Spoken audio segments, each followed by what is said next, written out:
2024년 4월 10일 벨기에 브뤼셀에서 중요한 회의가 열렸습니다. 주요 7개국 재무장관들이 모였습니다. 그들은 러시아에 동결된 금융자산에 대해 비공개 논의를 했습니다. 이 자산들이 어떻게 활용될 것인지 핵심 질문으로 남아 있었습니다. 2022년 2월부터 서방 국가들은 상당한 규모의 러시아 중앙은행 자산을 통제했습니다. 이 보유액은 3천억 달러에 달했습니다. 자산은 러시아가 접근할 수 없도록 동결되었습니다. 하지만 이 자산들은 공식적으로 몰수된 것은 아니었습니다. 이 자본은 다양한 계좌에 보관되어 있었습니다.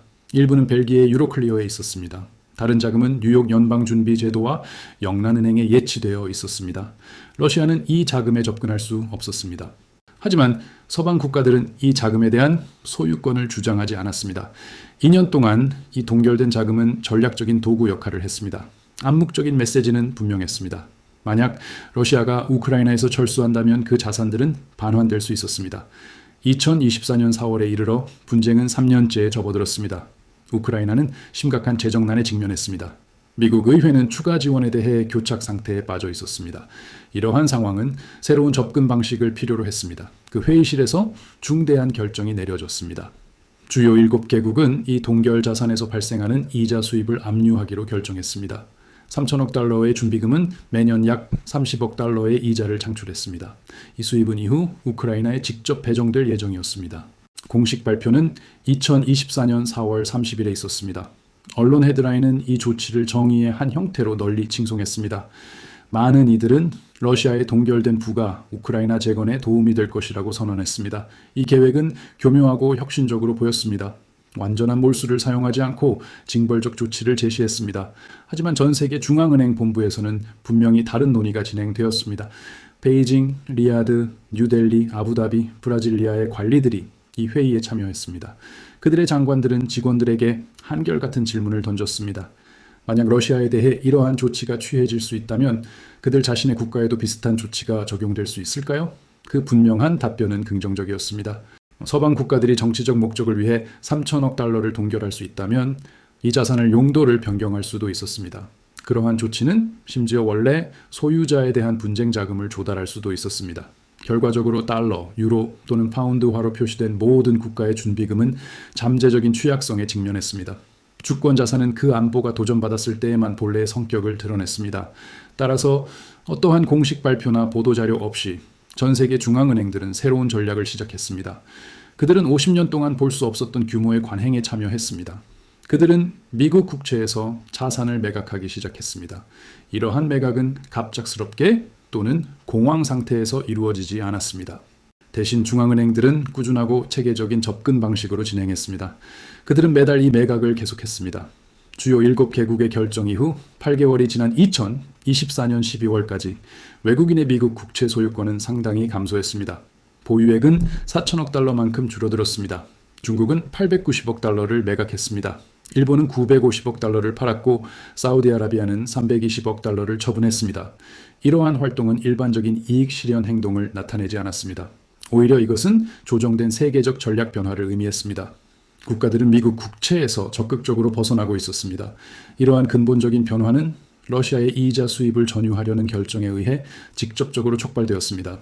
이 모든 과정은 아직 초기 단계에 있었습니다. 이제 이 전개되는 상황의 전체 역사를 살펴보겠습니다.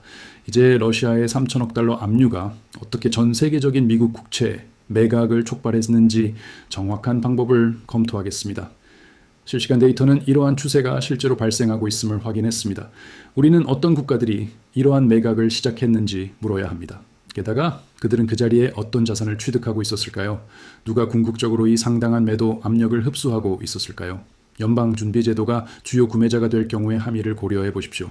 이 시나리오는 실패한 미국 국채 시장을 정확히 정의합니다. 이 상황은 러시아의 즉각적인 손실을 넘어섰습니다. 러시아는 3천억 달러를 상실했습니다. 하지만 진정한 파급 효과는 미국에 가해졌습니다. 미국 국채 시장을 무기로 전환함으로써 미국은 자체 권력 구조를 약화시켰습니다. 이 기반은 최소한의 이자로 무한한 자본을 빌릴 수 있는 능력에 있었습니다. 그러한 특권은 미국 부채에 대한 세계적인 신뢰가 가장 중요했기 때문에 존재했습니다. 확립된 신뢰는 사라졌습니다. 신뢰가 무너지면 좀처럼 회복되지 않습니다. 2022년 2월 이전 미국 국채 시장은 독특한 위치를 차지했습니다. 그곳은 전 세계적으로 가장 깊고 유동적이며 신뢰할 수 있는 금융시장으로 여겨졌습니다. 당시 대중이 보유한 총 미국 정부 부채는 24조 달러에 달했습니다. 국제 국가들은 이 부채 중 약 7조 6천억 달러를 소유했습니다. 이 수치는 전체 총액의 약 30%를 차지했습니다. 중국의 보유액은 1조 1천억 달러였습니다. 일본은 1조 3천억 달러를 보유했습니다. 그러한 합의는 표준적인 관행으로 여겨졌습니다. 이러한 안정성은 수십 년 동안 지속되었습니다.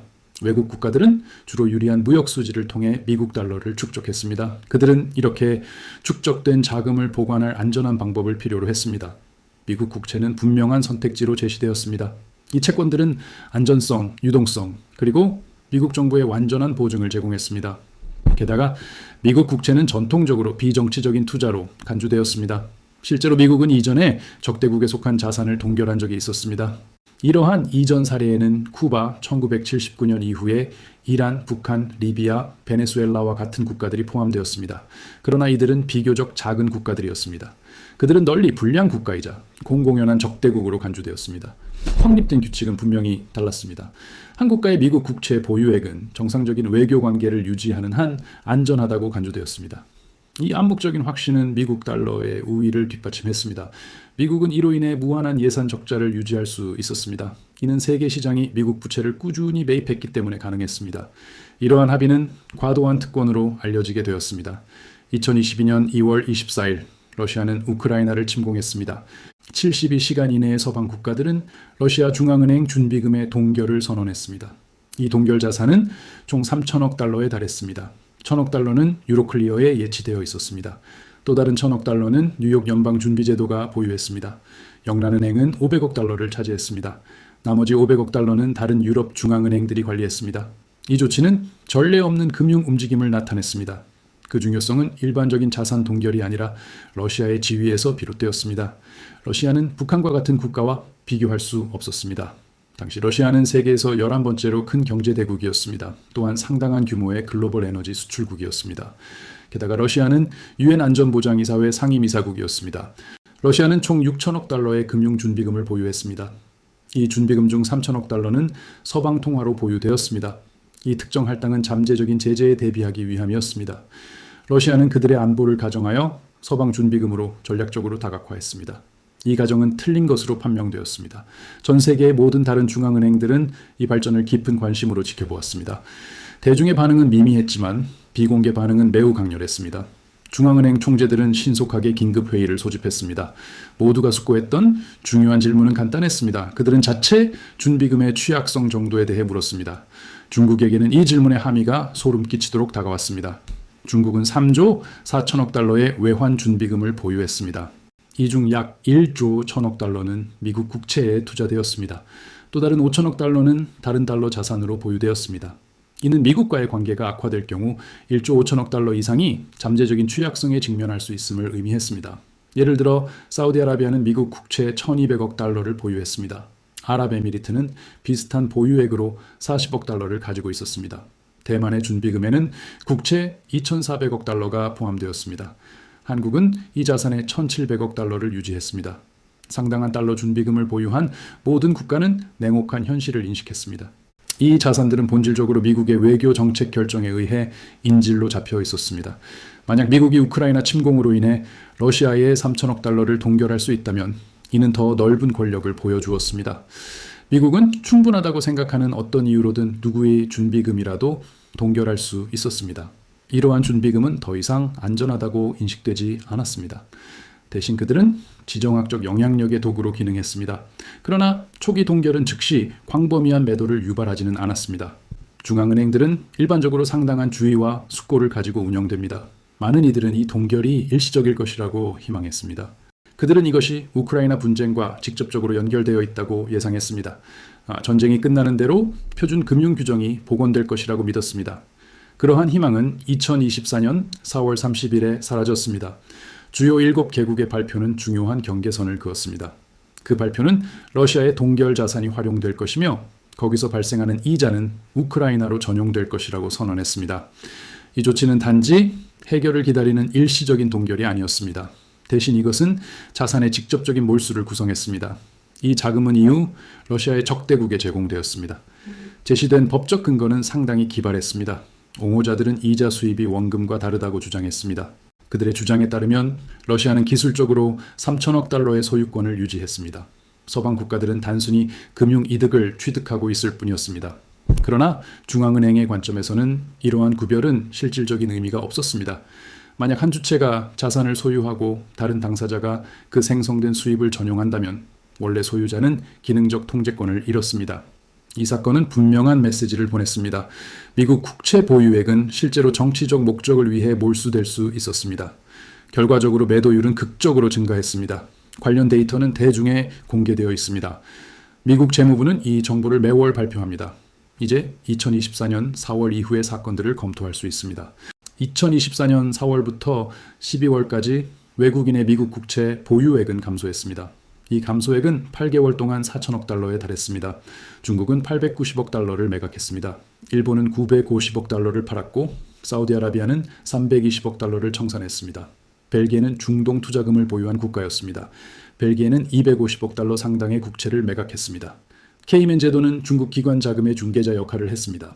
케이맨 제도는 1,800억 달러 상당의 국채를 청산했습니다. 이는 역사상 가장 심각한 외국 기관의 미국 국채 지속적 매도였습니다. 이 기록은 금융위기 이외의 기간에 적용됩니다. 중요한 점은 이것이 단지 초기 단계였다는 것입니다. 중앙은행은 그러한 움직임을 동시에 실행하는 경우가 거의 없습니다.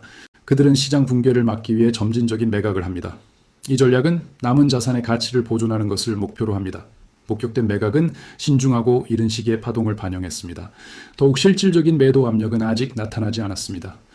역사적으로 외국 중앙은행은 미국 국채의 중요한 한계 구매자 역할을 했습니다. 이로 인해 미국은 낮은 이자율로 무제한 자금을 빌릴 수 있었습니다. 미국 재무부는 채권을 발행했고 이러한 외국 기관들은 이를 인수했습니다. 이 메커니즘은 국가 부채가 증가했음에도 불구하고 낮은 수익률을 보장했습니다. 그러나 외국 중앙은행이 매입을 중단하고 매각을 시작하면서 새로운 역학관계가 나타났습니다. 다른 주체가 구매자로서 개입해야 했습니다. 4가지 잠재적 구매자 범주가 존재했습니다. 이들은 국내 금융기관, 개별 미국 가구, 외국 민간 투자자, 그리고 연방준비제도를 포함했습니다. 연금기금을 포함한 국내 기관들은 이미 6조 달러 상당의 미국 국채를 보유하고 있었습니다. 그들은 이 보유량을 크게 늘릴 수 없었습니다. 그렇게 할 경우 위험한 과다 노출로 이어질 것입니다. 미국 가구는 이 채권에 3조 달러를 보유했으며 매입을 늘리지 않았습니다. 외국 민간 투자자들도 중앙은행과 유사한 자산 동결 문제에 직면했습니다. 이 시나리오에서는 연방준비제도만이 실행 가능한 선택지로 남았습니다. 전통적으로 연방준비제도는 재무부로부터 독립성을 유지했습니다. 그럼에도 불구하고 다른 구매자가 나서지 않자 연방준비제도는 개입할 수밖에 없었습니다. 그 조치가 없었다면 이자 수익률은 급격히 치솟았을 것입니다. 그러한 결과는 심각한 재정 위기를 촉발했을 것입니다. 이 특정 과정은 채무화폐화로 알려져 있습니다. 이는 중앙은행이 새로운 돈을 만들어 정부 채권을 구매하는 것을 의미합니다. 역사적으로 이 접근 방식은 짐바브웨, 바이마르 독일, 베네수엘라에서 채택되었습니다. 그러한 관행은 일관되게 심각한 인플레이션 또는 통화 평가 절하로 끝납니다. 이 화폐화는 이미 진행 중이었습니다. 2024년 초에 연방준비제도는 5조 달러 상당의 미국 국채를 보유했습니다. 2024년 12월에는 이 금액이 5조 2천억 달러로 증가했습니다. 연방준비제도는 매입 활동을 재개했습니다. 이러한 반전은 대차 대조표를 축소하겠다는 명시된 목표에도 불구하고 발생했습니다. 그 이유는 분명했습니다. 구매자가 절대적으로 필요했기 때문입니다. 외국 중앙은행들은 4천억 달러 상당의 채권을 매각하고 있었습니다. 동시에 국내 구매자들은 매입을 늘리지 않았습니다. 결과적으로 연방준비제도는 이 매도 압력 전체를 흡수했습니다. 전체 미국 국채 시장에서 연방준비제도의 비중이 확대되었습니다. 2024년 초 20%에서 연말에는 22%로 성장했습니다. 이 변화는 8개월 기간 동안 연방준비제도 보유 비중이 10% 증가한 것을 나타냅니다. 이러한 추세는 채무화폐화의 죽음의 나선이 시작되었음을 알렸습니다. 이제 보유 자산을 매각하는 특정 국가들을 조사할 것입니다. 또한 그들의 행동에 대한 근본적인 동기를 살펴볼 것입니다. 중국은 미국 국채 보유량을 줄였습니다. 보유액은 2024년 3월 1조 1천억 달러에서 그해 12월 9,800억 달러로 감소했습니다. 이는 8개월 동안 1,200억 달러의 매각을 나타냅니다. 중국은 2가지 주요 이유로 이러한 매각을 추진했습니다. 첫째, 중국은 러시아에서 벌어지는 사건들을 면밀히 주시했습니다. 베이징은 대만에 대한 조치를 취할 경우 유사한 상황이 발생할 수 있다고 판단했습니다. 둘째, 중국은 달러 지배력을 넘어서는 글로벌 금융 환경에 적극적으로 대비하고 있었습니다. 이러한 준비에는 자체 결제 시스템 구축이 포함되었습니다. 중국은 또한 위안화로 원유 구매를 협상했습니다.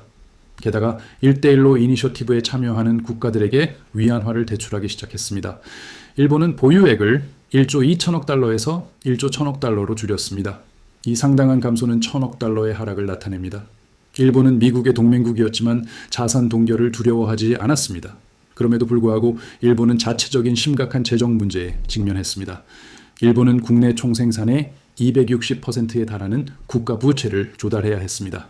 결과적으로 일본은 자체 차입 필요액을 충당하기 위해 미국 국채를 매각하기 시작했습니다. 이 조치는 상당한 중요성을 가졌습니다. 30년 동안 일본은 이들 국채에 가장 신뢰할 수 있는 구매자였습니다. 사우디아라비아는 2023년 1,350억 달러에서 보유액을 낮췄습니다. 2024년 말까지 이 보유액은 900억 달러에 달했습니다. 이 변화는 18개월 동안 33% 감소를 나타냈습니다. 사우디아라비아는 미국에 가까운 동맹국으로 남았습니다. 그러나 사우디 정부는 러시아의 외환 보유액이 동결되는 것을 목격했습니다. 이 사건은 미국이 사우디아라비아의 자산을 유사하게 동결할 수 있는지에 대한 우려를 불러일으켰습니다. 이 질문에 대한 답은 긍정이었습니다. 사우디아라비아가 미국의 바람에 반하여 원유 생산량을 줄이거나 중국과 너무 강력한 동맹을 맺는다면 미국은 사우디아라비아의 외환 보유액을 동결할 권한을 가지고 있었습니다.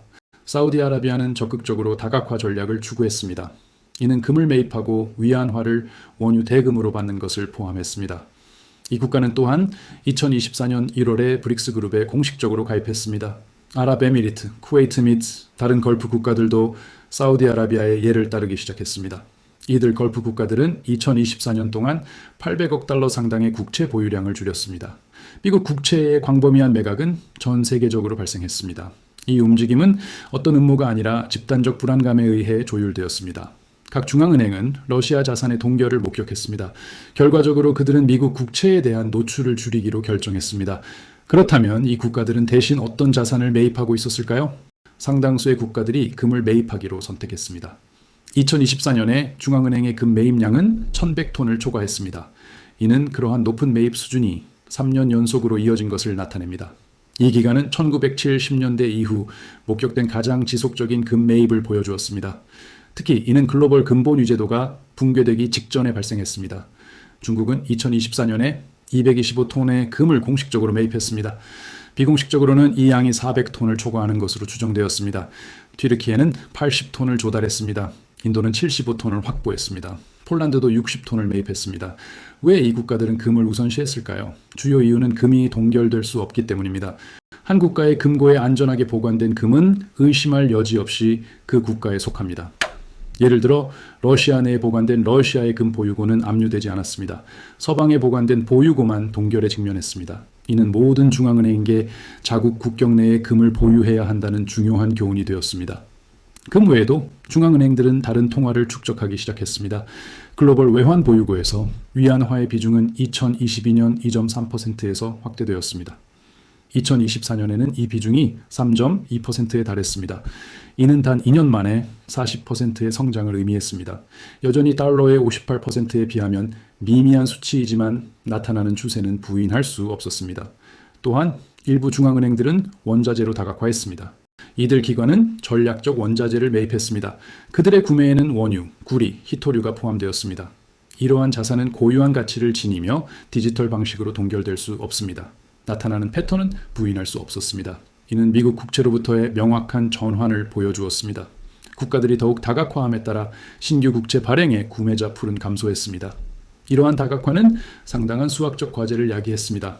미국 정부는 매년 2조 달러의 적자를 꾸준히 기록합니다. 총 차입 필요액은 매년 7조 달러에 달했습니다. 이 금액에는 2조 달러의 신규 순차입이 포함되었습니다. 또한 만기 도래 채무를 재융자하기 위한 5조 달러가 포함되었습니다. 2022년 이전에는 외국 기관들이 이 정부 부채를 신뢰할 수 있게 매입했습니다. 외국 구매자들은 매년 약 6천억 달러를 매입했습니다. 이는 신규 발행액의 30%를 차지했습니다. 국내 구매자들은 50%를 매입하여 총 약 1조 달러에 달했습니다.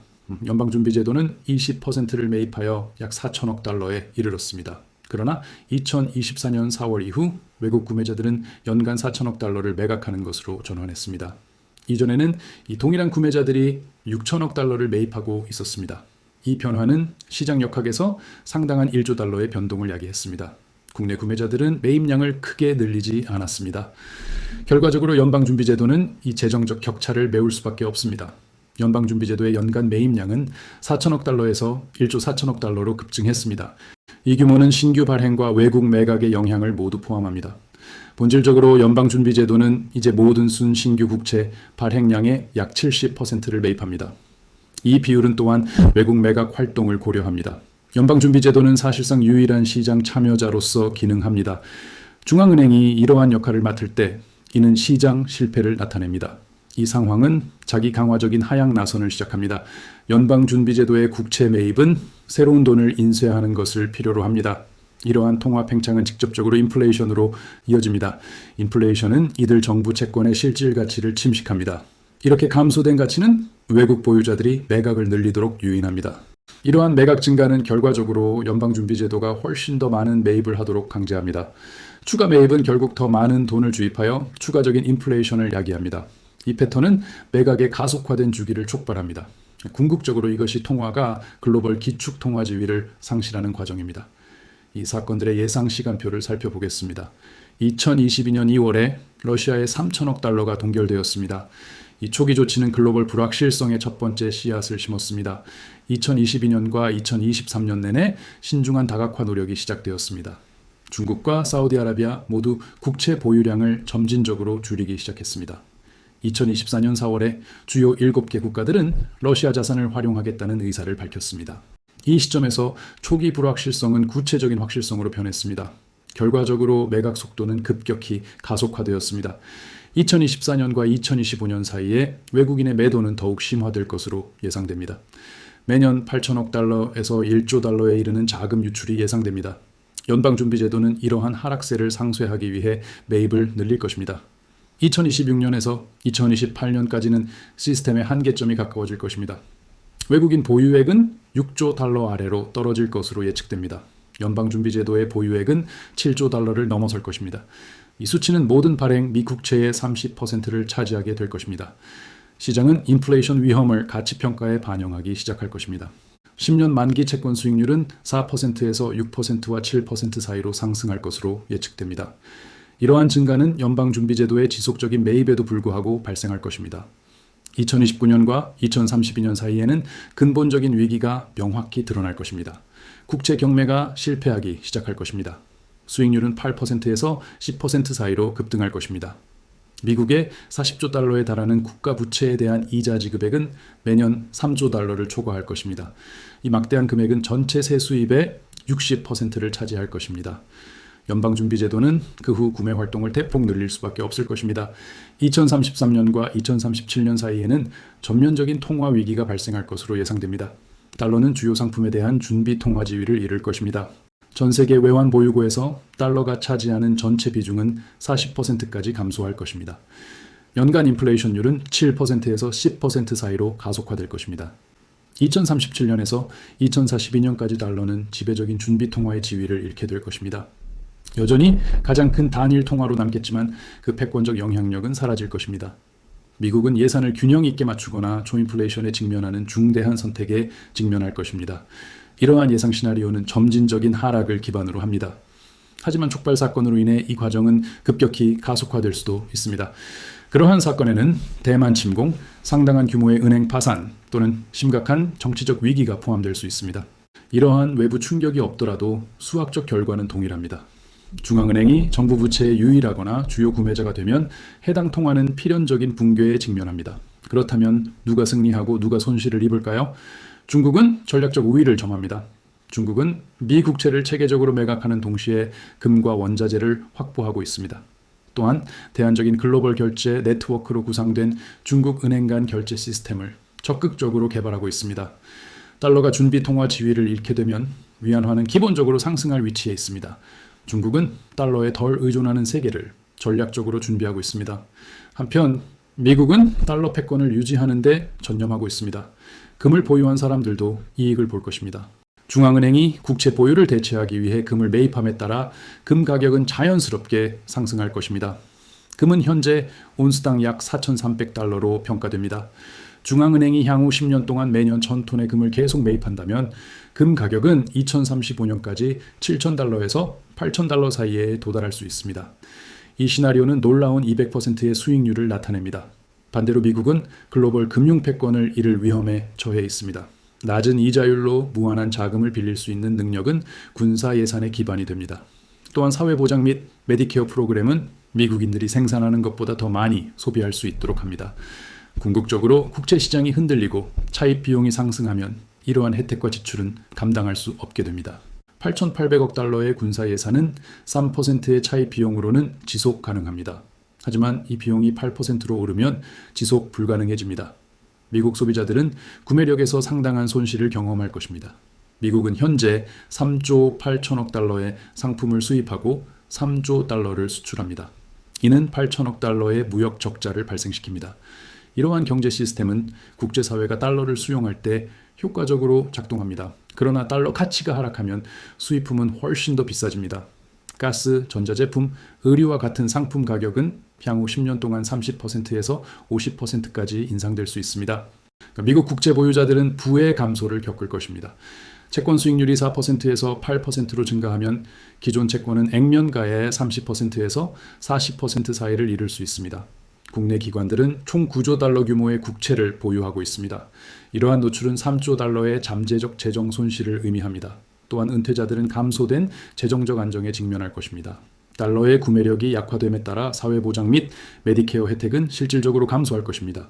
오늘날 받는 2,000달러의 월별 수표는 2035년에 100달러어치의 상품만 구매할 수 있을지도 모릅니다. 이 시나리오는 준비통화 붕괴의 광범위하고 분산된 비용을 보여줍니다. 이는 단일의 극적인 붕괴가 아니라 10년에서 15년 동안의 느리고 점진적인 침식으로 나타납니다. 이러한 추세는 왜 돌이킬 수 없는 것으로 간주될까요? 국채 시장의 근본 원칙은 신뢰에 기반합니다. 80년 동안 국제사회는 정치적 변화와 무관하게 미국 국채가 안전하다고 믿었습니다. 이러한 깊은 신뢰는 미국이 매우 유리한 금리로 자금을 빌릴 수 있도록 했습니다. 그럼에도 불구하고 일단 신뢰가 깨지면 회복은 거의 불가능해집니다. 러시아의 외환 보유고는 동결되었습니다. 관련 이자 수익도 몰수되었습니다. 모든 중앙은행은 이 전례 없는 조치를 목격했으며 이를 단순히 간과할 수 없습니다. 중앙은행들은 미국 법이 대통령에게 외국 자산을 동결할 권한을 부여한다는 사실을 충분히 알고 있습니다. 이 권한은 국제긴급경제권한법에 속합니다. 대통령은 국가 비상사태를 선포하기만 하면 됩니다. 우크라이나 상황은 비상사태로 분류되었습니다. 대만과 관련된 분쟁 또한 비상사태로 선포될 것입니다. 사실상 모든 사건이 비상사태로 지정될 수 있습니다. 결과적으로 어떤 중앙은행도 자신들의 보유고가 진정으로 안전하다고 확신할 수 없습니다. 이러한 신뢰가 없다면 다각화는 필수적인 일이 됩니다.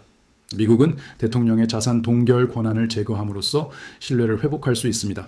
그러나 자산 동결은 강력한 지정학적 도구이기 때문에 이 조치는 매우 희박합니다. 대신 미국은 중립적인 제3자를 통해 외국 자산을 보유할 수도 있습니다. 예를 들어 국제결제은행이 될 수 있습니다. 하지만 이러한 접근 방식은 어느 정도의 통제권을 포기해야 합니다. 이 강력한 금융 무기를 포기하지 않고는 신뢰를 재구축할 수 있는 실행 가능한 방법이 없는 것으로 보입니다. 미국은 이 무기를 포기하려 하지 않습니다. 하지만 바로 이 도구가 미국 권력의 기반인 국제시장 자체를 훼손하고 있습니다. 현재 상황에 대한 역사적 유사점을 살펴보겠습니다. 1914년 영국은 제1차 세계대전 중 독일 자산을 몰수하여 금융을 무기화했습니다. 중립국들은 영국이 순전히 정치적 동기로 자산을 압류할 것이라고 지적했습니다. 결과적으로 그들은 영국 파운드에서 벗어나 보유 자산을 다각화하기 시작했습니다. 제1차 세계대전 이후 뉴욕은 금융 중심지로 부상하며 점차 런던을 대체했습니다. 1944년 브레턴우즈 회의에서 달러는 공식적으로 파운드를 대체하여 세계의 준비통화가 되었습니다. 영국의 금융 우위는 1914년 금융 무기화 이후 30년 동안 지속되었습니다. 미국은 2022년에 러시아의 외환 보유고를 동결했습니다. 이러한 역사적 패턴이 반복된다면 달러는 2052년까지 준비 통화 지위를 잃을 수 있습니다. 현대 기술은 글로벌 금융을 상당히 가속화합니다. 중앙은행들은 이제 막대한 외환 보유고를 몇 달이 아닌 단 몇 시간 만에 이동시킵니다. 예를 들어 중국 은행 간 결제 시스템은 그 규모를 극적으로 확장했습니다. 2020년에 12조 달러에서 2023년까지 27조 달러로 증가했습니다. 이는 단 3년 만에 2배, 이상 증가한 것을 보여줍니다. 재평가는 미국 달러가 선도적인 준비 통화 지위를 이룰 것이라는 점을 시사합니다. 이러한 전환은 2037년과 2042년 사이에 발생할 가능성이 높습니다. 이 기간은 2022년 자산 동결로부터 약 15년에서 20년에 해당합니다.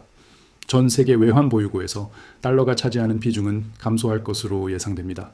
현재 58%에서 2040년까지 35%에서 40% 사이로 떨어질 것입니다. 달러는 여전히 가장 큰 단일 통화로 남겠지만 절대적으로 지배적인 지위는 아닐 것입니다. 이러한 변화의 촉매제는 러시아의 3천억 달러 자산 몰수였습니다. 2024년 4월에 이 동결된 자산을 활용하기로 한 결정은 결정적인 전환점이 되었습니다. 그 순간 국제적인 신뢰는 돌이킬 수 없이 무너졌습니다. 2022년 2월, 미국은 중대한 결정에 직면했습니다. 외교적 영향력을 얻기 위해 러시아의 외환 보유고를 동결할 수도 있었습니다.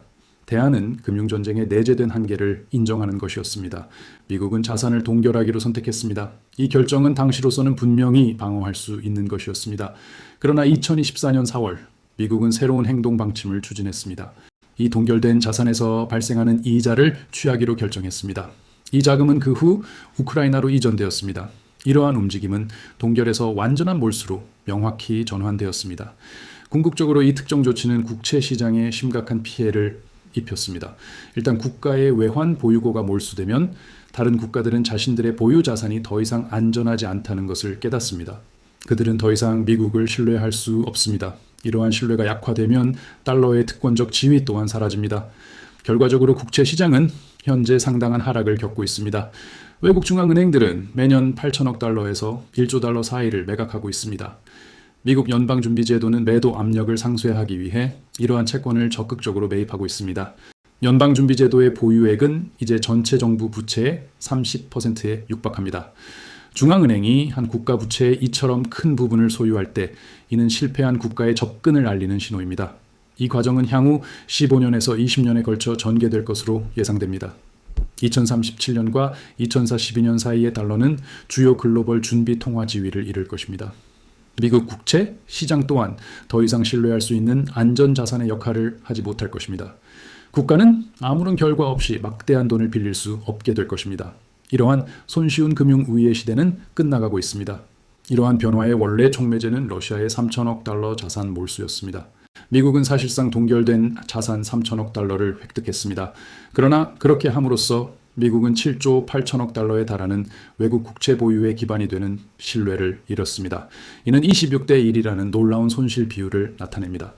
러시아가 3천억 달러를 잃은 반면 미국은 사실상 자체 금융제국을 해체했습니다. 중국이 주요 수혜자로 나섭니다. 미국이 근본적인 강점을 약화시키는 동안 중국은 관찰하고 배우고 준비했습니다.